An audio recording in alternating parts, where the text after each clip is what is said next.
Martin Van Buren, December 5, 1782, July 24, 1862, was an American lawyer, diplomat, and statesman who served as the 8th President of the United States from 1837 to 1841, a primary founder of the Democratic Party.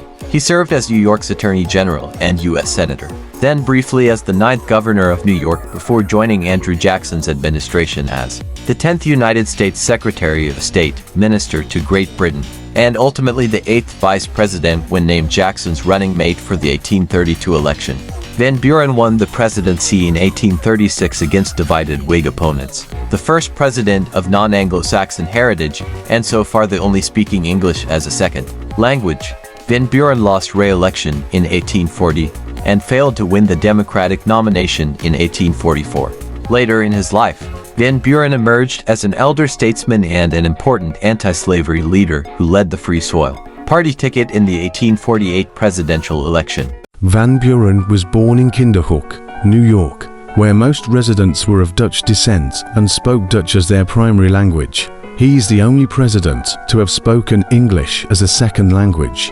Trained as a lawyer, he entered politics as a member of the Democratic Republican Party, won a seat in the New York State Senate, and was elected to the United States Senate in 1821.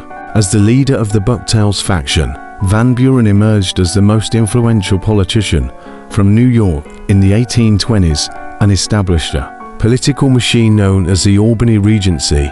He ran successfully for governor of New York to support Andrew Jackson's candidacy in the 1828 presidential election, but resigned shortly after Jackson was inaugurated, so he could accept appointment as Jackson's Secretary of State. In the cabinet, Van Buren was a key Jackson advisor and built the organizational structure for the coalescing Democratic Party.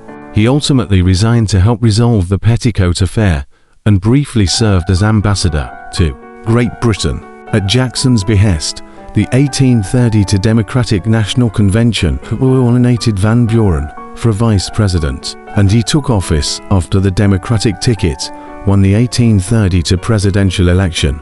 With Jackson's strong support and the organizational strength of the Democratic Party, Van Buren successfully ran for president in the 1836 presidential election. However, his popularity soon eroded because of his response to the Panic of 1837, which centered on his independent treasury system, a plan under which the federal government of the United States would store its funds in vaults, rather than in banks. More conservative Democrats and Whigs in Congress ultimately delayed his plan from being implemented until 1840.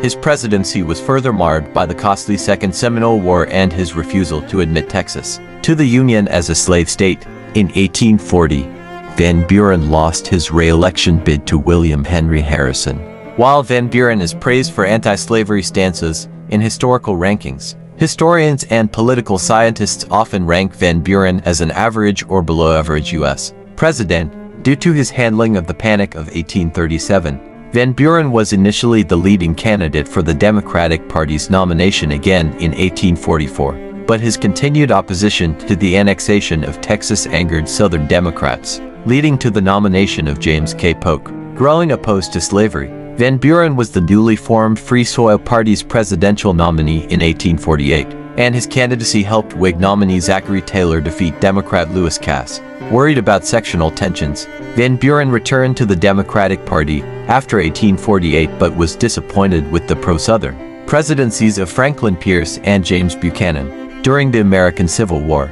Van Buren was a war Democrat who supported the policies of President Abraham Lincoln, a Republican. He died of asthma at his home in Kinderhook in 1862, aged 79.